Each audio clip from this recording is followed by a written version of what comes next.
Hello students, good evening. स्वागत है आप सभी का हमारे YouTube channel pad study. Hope आप सभी अच्छे होंगे। आज हम लोग अपने वीडियो में ह्यूमन डाइजेस्टिव सिस्टम को करने वाले हैं। ह्यूमन डाइजेस्टिव सिस्टम जो है वो डिटेल में आज हम लोग अपने वीडियो में देखेंगे कि कैसे डाइजेशन का प्रोसेस जो होता है वो ह्यूमन बीइंग के अंदर होता है। सबसे पहले ह्यूमन डाइजेस्टिव सिस्टम जो होता है the human digestive system consist of two parts. The first part is the alimentary canal, जिसको हम लोग गट भी बोलते हैं, and the associated digestive glands दूसरा पार्ट में। यानी ह्यूमन डाइजेस्टिव सिस्टम जो है वो दो भाग में पूरा होता है। एक है एलिमेंट्री कैनाल, जो लंबा जो 9 मीटर का लंबा ट्यूब होता है, जिसको हम लोग डाइजेस्टिव ट्रैक्ट भी कहते हैं या एलिमेंट्री कैनाल के नाम से जानते हैं। उसका दूसरा नाम गट भी है और बाकी उसमें डाइजेस्टिव ग्लैंड्स का रोल होता है। एलिमेंट्री कैनाल के बारे में हम लोग बोलते हैं कि it is a long about 9 metre hollow tube which contains organs through which the food passes। यानी ये उस एलिमेंट्री कैनाल में बहुत सारे माउथ से लेकर के एनस तक वैसे ऑर्गन है जिससे होकर के फूड पास करता है। और ये 9 मीटर का लंबा हॉलो अंदर से खोखला ट्यूब है जिससे फूड पास करेगा। इसमें माउथ है, ओसोफेगस है, फूड पाइप है जो है आपका, स्टमक है, स्मॉल इंटेस्टाइन है, लार्ज इंटेस्टाइन है, ये सब इसके भाग होते हैं। उसके बाद एसोसिएटेड डाइजेस्टिव ग्लैंड्स जो डाइजेशन में मदद करती हैं, उनमें कोई भोजन पास नहीं होता है, वो अपना डाइजेस्टिव जूस निकालती हैं जिसके माध्यम से जो है फूड डाइजेस्ट होता है, यानी उनका डाइजेशन में रोल होता है। इसीलिए एसोसिएटेड डाइजेस्टिव ग्लैंड्स का नाम दिया गया। Organs that helps in digestion but no food passes through them. उनसे होकर कोई फूड पास नहीं करता है। They help in digestion only, like salivary glands in mouth, gastric glands in stomach, liver is another digestive gland, pancreas and intestinal gland जो intestine में present होता है। तो ये 5 ग्लैंड मिलकर के जो है डाइजेशन में मदद करती है। उसके बाद है एलिमेंट्री कैनाल को हम डिटेल करके देखते हैं। तो एलिमेंट्री कैनाल और गट जो होता है वो the alimentary canal in human being consist of the following organs. ये निम्नलिखित ऑर्गन्स में मिलकर के बटा हुआ है। क्या क्या है? माउथ है, जिसको हम लोग बक्कल कैविटी भी बोलते हैं या उसको ओरल कैविटी भी बोला जाता है। उसके बाद है आपका ओसोफेगस। एसोफेगस जो है इसको फूड पाइप भी हम लोग बोलते हैं। Stomach, small intestine, large intestine and the final part is the anus. तो ये एलिमेंट्री कैनाल का मुख्य भाग होता है। उसके बाद हम लोग देखते हैं कि steps in human alimentary canal में मुख्य रूप से क्या क्या स्टेप्स होता है। तो हम लोग जैसा बताया कि माउथ से लेकर एनस तक का हमने यहाँ पर एक शॉर्ट स्टेप्स आपको यहाँ बताया है जिसके माध्यम से ये काम होता है। उसको तो डिटेल में आगे के वीडियो में करेंगे। सबसे पहले माउथ होता है इंजेशन के लिए। जो होलोजैक न्यूट्रिशन ह्यूमन बीइंग में होता है उसमें 5 स्टेप्स होता है: ingestion, digestion, absorption, assimilation and egestion. तो इंजेशन करने के लिए यानी taking food inside the body आपका माउथ है। Mouth is the part where ingestion takes place, भोजन अंदर डाला जाता है। यहाँ पर 2 तरह का डाइजेशन होता है, केमिकल डाइजेशन और एक मैकेनिकल डाइजेशन। जब स्लाइवा के साथ फूड मिक्स होता है तो उसको हम लोग केमिकल डाइजेशन बोलते हैं। उसमें केमिकल रिलीज होता है, उसमें स्लेवरी एमाइलेज जो है आपका एंजाइम होता है। और मैकेनिकल डाइजेशन यानी कि टीथ और टंग की मदद से भोजन जो है वो तोड़ा जाता है, टीथ की मदद से ब्रेक किया जाता है, और टंग जो है वो मास्टिकेशन यानी मिलाने का, मिक्सिंग करने का काम करता है, तो वो मैकेनिकल डाइजेशन होता है। उसके बाद जो है भोजन जो है आपका फूड पाइप में आता है, ओसोफेगस में आता है, सेकंड स्टेप है, जिसमें भोजन जब स्लाइवा के साथ मिक्स हो जाता है तो सेमी सॉलिड फूड सब्सटेंस बन जाता है, जिसको हम लोग बोलस नाम देते हैं। एनसीईआरटी बुक में लिखा बोलस उसको बोलते हैं, semi solid food mixed with saliva, and it passes from oesophagus to stomach. वो सिर्फ पास करता है, यहाँ पर कोई डाइजेशन नहीं है, एक पैसेज है जो फूड पाइप से स्टमक में भोजन आ जाता है। यहाँ पर पेरिस्टाल्सिस होता है, यानी कि rhythmic contraction and relaxation of the wall of the oesophagus, muscular movement होता है, उसी को हम लोग पेरिस्टाल्टिक मूवमेंट बोलते हैं। उसके बाद जो है भोजन स्टमक में आता है। यहाँ पर अगेन केमिकल डाइजेशन होता है, गैस्ट्रिक जूस के साथ जो है आपका एसीएल है, पेप्सिन है, इसके साथ फूड जो है वो केमिकल मिक्सअप होता है, ब्रेकडाउन होता है। उसके बाद जो है मैकेनिकल डाइजेशन भी यहाँ होता है, यानी कि चर्निंग ऑफ फूड होता है, और फूड जो है वो 4 से 5 घंटे तक स्टमक के अंदर रहता है और एक काइम बन जाता है, यानी सेमी लिक्विड फ्लूइड बन जाता है। उसमें डाइजेस्टिव जूस जब मिलता है आपका ये गैस्ट्रिक जूस जो है, तो the churning of food forms chyme that is the semi liquid food mixed with gastric juice. Gastric juice के साथ जब मिक्स होता है तो सेमी लिक्विड फूड बन जाता है। उस समय सेमी सॉलिड रहता है तो बोलस कहलाता है। सेमी लिक्विड फूड जब गैस्ट्रिक जूस के साथ मिलता है तो काइम कहलाता है, और सेमी सॉलिड फूड जब सलाइवा के साथ मिलता है तो बोलस कहलाता है। उसके बाद जो है भोजन जो है वहाँ स्टमक से स्मॉल इंटेस्टाइन में आता है। स्मॉल इंटेस्टाइन में भी केमिकल डाइजेशन होता है, कंप्लीट डाइजेशन ऑफ फूड होता है। अगेन यहाँ पर जो है हार्मोन ये एंजाइम्स की मदद से जो है केमिकली जो है आपका पैनक्रेटिक जूस, और आगे बताएंगे आपका, और एंजाइम्स के साथ मिक्स होकर केमिकल डाइजेशन होता है। यहाँ पर एब्जॉर्प्शन का काम भी फाइनल होता है। तो small intestine is for complete digestion of food and absorption of food. उसके बाद यह भोजन लार्ज इंटेस्टाइन में चला जाता है, और लार्ज इंटेस्टाइन एंड रेक्टम जो उसका लास्ट पार्ट है उसमें सिर्फ वाटर का एब्जॉर्प्शन होता है, और फाइनली एनस जो होता है वो इजेशन के लिए होता है। फर्स्ट पार्ट जो है एलिमेंट्री कैनाल का वो है माउथ और बकल कैविटी भी उसको बोलते हैं, या उसको ओरल कैविटी भी बोलते हैं, क्योंकि होलोजिक न्यूट्रिशन का पहला पार्ट है injection of the food takes place with the help of mouth. Mouth के अंदर हम लोग भोजन को डालते हैं, इसलिए इसका काम है फूड इज इंजेस्टेड, भोजन हम लोग लेते हैं माउथ के जरिए। Crust and chewed with the help of teeth, जो मुंह में दांत है उसकी मदद से भोजन को जो है वो छोटे छोटे टुकड़ों में तोड़ा जाता है, क्रश किया जाता है, उसको चबाया जाता है। Tongue is use for testing of food and mixing of food with saliva, और टंग का जो रोल है माउथ में वो फूड को टेस्ट करने में मदद करता है। उसके टंग के ऊपर जो different types of taste buds पाए जाते हैं, जो अलग अलग खाने का स्वाद को हम लोग देते हैं, कि खट्टा खाया, कि मीठा खाया, कि कड़वा खाया, और टेस्ट बर्ड की मदद से टंग जो है वो फूड को के स्वाद को पता लगाता है। And mixing of food with saliva, saliva के साथ जो है फूड को मिक्स करने में मदद करता है, और साथ ही साथ वो हम लोग सोलो करने में निगल जाते हैं, और टंग की मदद से हम लोग बोलते भी। उसके बाद है associated digestive glands in mouth. Mouth में क्या क्या एसोसिएटेड डाइजेस्टिव ग्लैंड्स हैं, तो हम अगर देखें तो माउथ में ही जैसे फूड लेते हैं माउथ में, तो फूड का डाइजेशन शुरू हो जाता है, और सबसे पहले कार्बोहाइड्रेट का डाइजेशन होता है। तो उसमें सबसे पहला जो डाइजेस्टिव ग्लैंड है जो एंजाइम सिक्रीट करता है वो है salivary glands. Salivary glands, 3 pairs of salivary glands are present in our mouth. हमारे माउथ में 3 जोड़ा सैलिवरी ग्लैंड्स है, जिसका नाम है पैरोटिड, सब मैंडिबुलर एंड सब लिंगुअल सैलिवरी ग्लैंड्स। ये 3 जो है, 2 आपका जबड़ा, ये हमारा इस हिस्से मतलब ये काल के हिस्से में, और एक जबड़े के हिस्से में ये पाया जाता है। तो जिसमें ये 3 पेयर ऑफ सैलिवरी ग्लैंड्स जो होता है हमारे माउथ में पाया जाता है। सैलिवरी ग्लैंड्स का काम है सलाइवा सीक्रेट करना, यानी ये सलाइवा लार निकालता है, लार ग्रंथि। Salivary gland secret saliva which contains an enzyme called ptyalin और सैलिवरी एमाइलेज, जिसके उस सलाइवा के अंदर एक एंजाइम रहता है जिसका नाम है सैलिवरी एमाइलेज, जो कि एक कार्बोहाइड्रेट को पचाने वाला एंजाइम है, विच digest the carbohydrate complex sugar starch into maltose. Maltose में उसको कन्वर्ट करता है। टाइलिन जो है जो ब्रेक करता है कॉम्प्लेक्स सुगर स्टार्च को, स्टार्च जो है कार्बोहाइड्रेट जो हमारा कॉम्प्लेक्स रूप में जो है फूड डाइजेस्ट कराना है, तो उस कॉम्प्लेक्स फूड को जो है वो सैलिवरी एमाइलेज की मदद से जो है सिंपल सुगर माल्टोज में कन्वर्ट कर देता है सैलिवरी एमाइलेज एंजाइम। यहाँ पर आप देख रहे हैं कि स्टार्च का बहुत बड़ा मॉलिक्यूल है, बिगर मॉलिक्यूल है, कॉम्प्लेक्स मॉलिक्यूल है। इसको ब्रेक किया गया सैलिवरी एमाइलेज या टाइलिन एंजाइम के द्वारा माल्टोज में, सिंपल सुगर में। एंजाइम क्या है? An enzyme is a proteinous in nature, protein होता है। An enzyme is a protein that acts as a biological catalyst by accelerating chemical reaction. वो एक बायोलॉजिकल कैटलिस्ट की तरह काम करता है जो उस रेट ऑफ रिएक्शन को बढ़ाता है और ब्रेक डाउन करता है कॉम्प्लेक्स फूड को सिंपल फूड में। तो एंजाइम एक प्रकार का प्रोटीन होता है that acts as a biological catalyst by accelerating chemical reactions. उसके बाद फूड जो है वो माउथ से चला आता है ओसोफेगस में, यानी फूड पाइप में। फूड पाइप में कोई डाइजेशन नहीं है। फूड पाइप में एक मूवमेंट होता है जिसको हम लोग पेरिस्टाल्सिस और पेरिस्टाल्टिक मूवमेंट कहते हैं।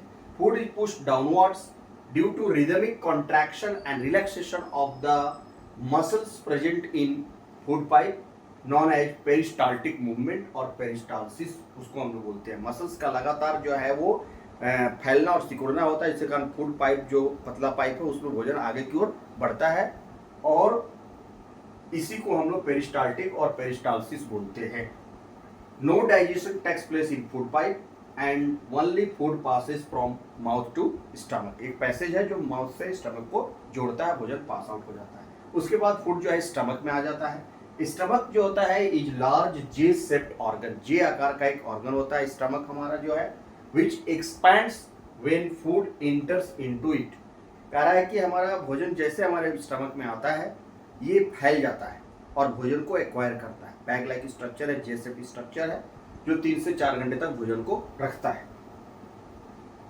The muscular walls of stomach helps in digestion of food.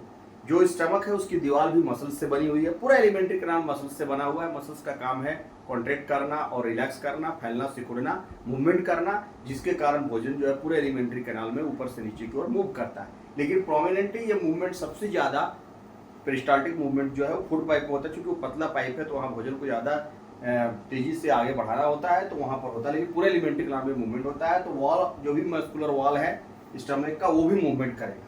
और ये stomach helps in digestion of food in 2 ways. पहला एक मैकेनिकल डाइजेशन करता है और दूसरा एक केमिकल डाइजेशन होता है। तो मैकेनिकल और केमिकल डाइजेशन की मदद से मस्कुलर वॉल ऑफ स्टमक जो है वो डाइजेशन करवाता है फूड को। मैकेनिकल डाइजेशन में क्या है कि स्टमक में जो फूड है, stomach food is churn for about 3 to 4 hours and semi liquid paste is form called crime. हमने वहाँ पहले भी बताया वीडियो पे अपना कि जो सेमी सॉलिड फूड होता है, जो बोलस का रूप होता है, मुंह में जब लार के साथ मिक्स हो जाता है तो बोलस बनता है। लेकिन जब स्टमक में आता है तो गैस्ट्रिक जूस लिक्विड जब सीक्रेट होता है तो वो एक तरह से मशीन में जैसे भोजन मिक्स होता है, चर्न होता है, उसी तरह से जो है स्टमक के अंदर ये पूरा मिक्स होता है, चर्न होता है। और लिक्विड सेमी लिक्विड जो है मिक्स्ड विथ गैस्ट्रिक जूस के साथ जब बनता है तो उसको हम लोग काइम कहते हैं। एंड सेमी लिक्विड पेस्ट बनता है जो उसको हम लोग काइम कहते हैं। और केमिकल डाइजेशन होता है, ये मैकेनिकल रूप से तोड़ा उसको और उसको मिक्स किया, लिक्विड के रूप में बनाया और मैकेनिकल डाइजेशन में ये काम हुआ। उसके बाद केमिकल डाइजेशन में गैस्ट्रिक ग्लैंड्स प्रेजेंट होते हैं। The muscular wall of the stomach, जो स्टमक का दीवार है उससे गैस्ट्रिक ग्लैंड्स होती है, उसमें भी ग्लैंड्स प्रेजेंट होती है। एसोसिएटेड डाइजेस्टिव ग्लैंड दूसरा आ गया आपका गैस्ट्रिक ग्लैंड्स, जो गैस्ट्रिक जूस निकालता है।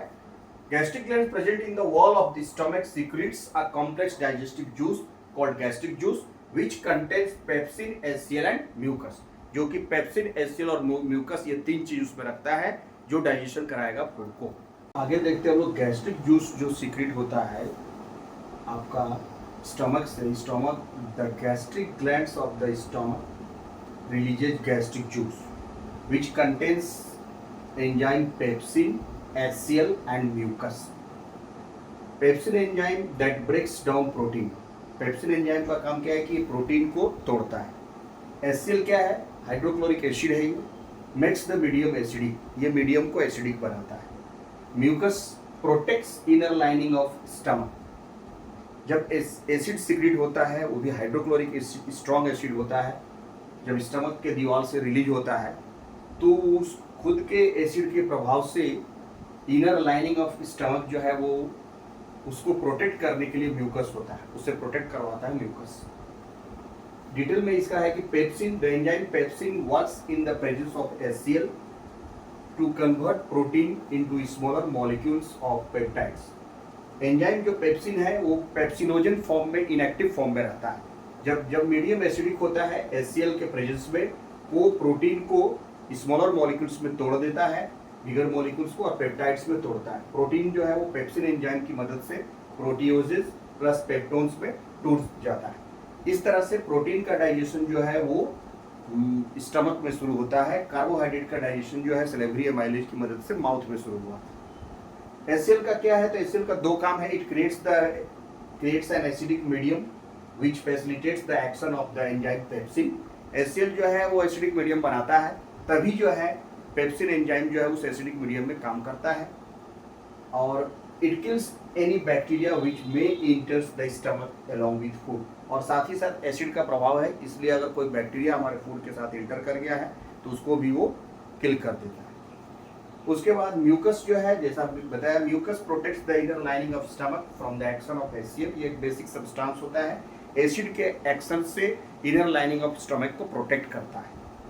If mucus is not secreted, the lining of the stomach will be degraded, leading to formation of peptic ulcers। कह रहा है कि अगर म्यूकस सही मात्रा में सीक्रेट नहीं होगा तो इनर लाइनिंग ऑफ स्टमक जो है वो प्रभावित होगा, HCl का अटैक उस पर होगा और उसके कारण व्यक्ति को पेप्टिक अल्सर नाम का बीमारी हो जाएगा उसको गैस और एसिडिटी का हमेशा प्रॉब्लम रहेगा, और उसका जो वॉल ऑफ स्टमक है उसकी दीवार जो है कमज़ोर हो जाएगी, वो छिल जाएगी और उसको अल्सर का बीमारी हो जाएगा। इसलिए म्यूकस का प्रोटेक्शन बहुत जरूरी है।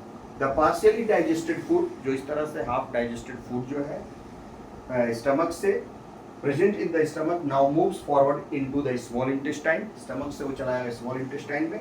The exit of food from the stomach is regulated by the sphincter muscle which releases it in small amount. यानी जो स्टमक से जब स्मॉल इंटेस्टाइन में फूड आता है तो वो स्फिंक्टर मसल्स की मदद से कंट्रोल किया जाता है, और धीरे धीरे टाइम टू टाइम जो है थोड़ा थोड़ा फूड जो है वो स्टमक से इंटेस्टाइन को, स्मॉल इंटेस्टाइन को पास होता है।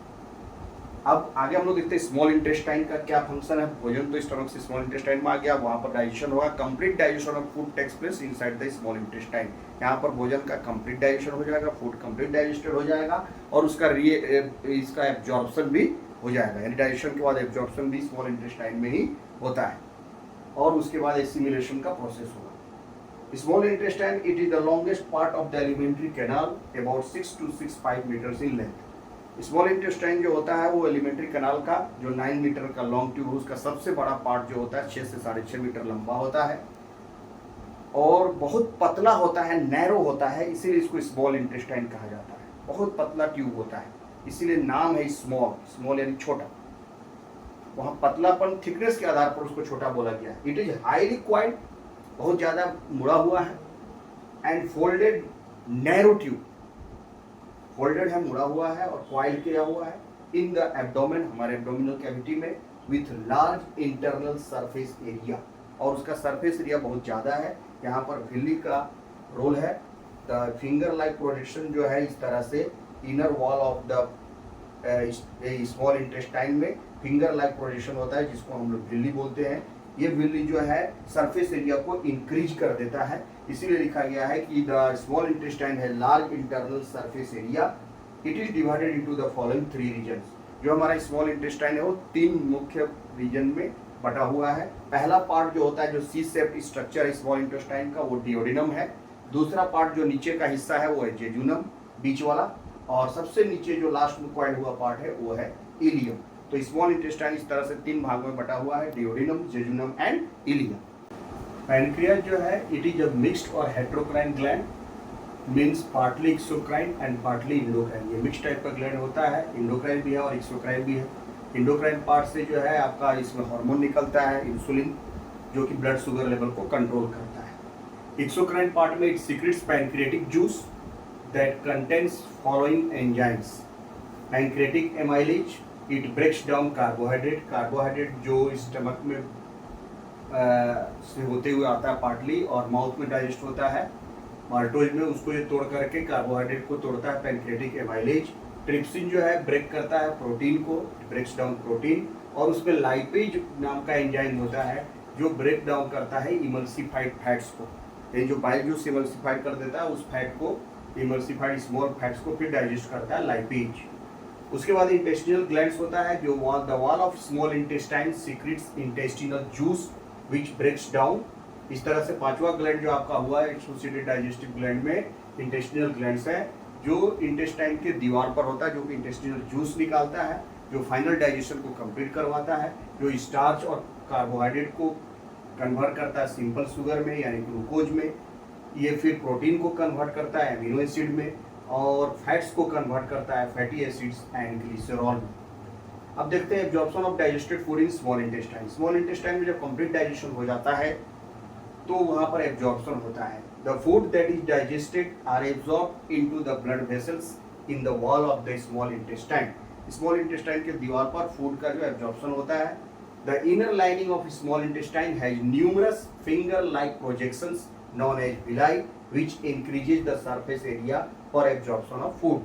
जो स्मॉल इंटेस्टाइन का अंदर का लाइनिंग होता है, इनर लाइनिंग होता है, उसमें बहुत अधिक संख्या में फिंगर लाइक प्रोजेक्शंस होते हैं, जिसको हम लोग विलाई कहते हैं, हमने पहले भी वीडियो में बताया, और वो सरफेस एरिया को बढ़ा देता है ताकि ज़्यादा से ज़्यादा फूड जो है वो एब्जॉर्ब हो सके। और ये विलाई जो होता है वो पूरे ब्लड वेसल से सप्लाई होता है, जो एब्जॉर्ब फूड को कैरी करके ले आता है बॉडी के डिफरेंट पार्ट्स में। This villi are richly supplied with blood vessels which absorbs the digested food। उसको digested food को absorb करता है।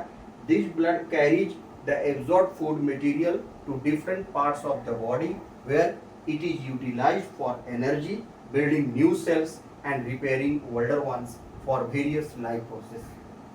और ये जो एब्जॉर्ब फूड होता है वो बॉडी के डिफरेंट हिस्से में पहुंचाया जाता है, जहाँ पर उसका यूटिलाइजेशन होता है एनर्जी निर्माण में, एनर्जी उससे मिलता है फूड से, और नए सेल्स को बनाने में और पुराने सेल्स को रिपेयर करने में मदद करता है, और हमारा पूरा लाइफ प्रोसेस चलता है जो कि एसिमिलेशन है। तो इस तरह से डाइजेशन, एब्जॉर्प्शन और एसिमिलेशन भी हो गया।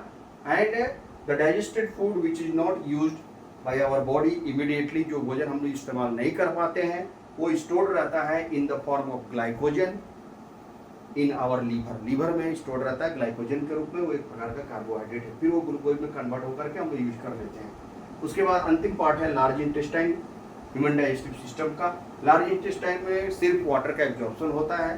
The undigested food passes from the small intestine into a wider tube called large intestine. इसका डिफरेंट 3 पार्ट्स हमने बता भी दिया था, caecum, colon and rectum. Here most of the water gets absorbed from the undigested food and thus the leftover part becomes almost solid, और ये solid electric या tool के रूप में रहता है। अनडाइजेस्टेड फूड से वाटर का एब्जॉर्प्शन हो जाता है लार्ज इंटेस्टाइन में। The process of removal of undigested food is called egestion, और अंतिम में इजेशन होता है। And the undigested food is expelled out through anus and faeces और stool which is controlled by the anal sphincter muscles, और finally undigested food जो है वो एनल स्फिंक्टर मसल्स की मदद से एनस से बाहर निकाल दिया जाता है। This is all about human digestive system. इस तरह से हम लोगों ने अपने कंप्लीट किया ह्यूमन डाइजेस्टिव सिस्टम को। आप वीडियो को पूरा अंत तक देखिए, like share and subscribe my channel. Thank you for watching.